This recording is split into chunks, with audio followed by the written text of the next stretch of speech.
Hi and hello! This is Anna from Pretty Shepherd, and today I'm going to show you how to make a 7-strand braid. You can see how we have 7 different colored strands. Just for the sake of explaining, I've grouped the blues and greens over here and then the warmer colors on the other side.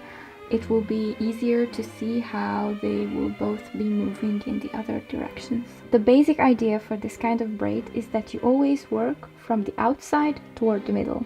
So the outside towards the middle.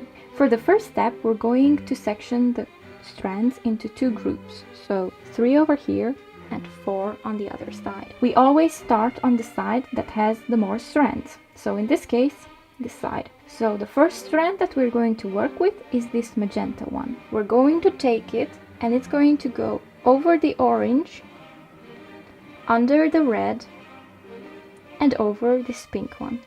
Now, as you can see, this became the strand in the middle. So now we have 4 strands over here and 3 on the other side. That means we're going to start the braiding on this side with the dark green, going over, just as we did with the orange one, under, and over. Now this one became the middle strand.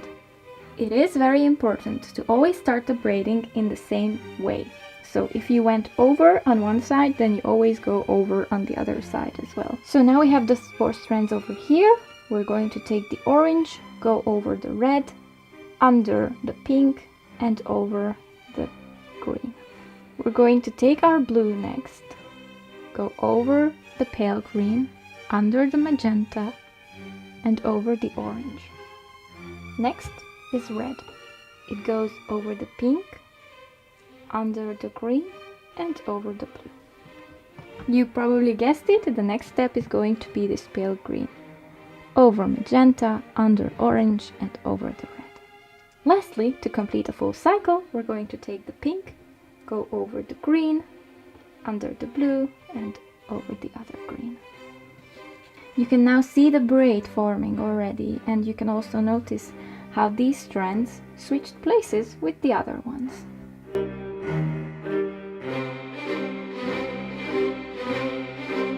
Now you can really see the braid forming, and you can see how the colored strands got back to the positions where they were when we first started. When braiding actual hair, it's very important to pull very tight and in the right direction, so as to avoid bumps.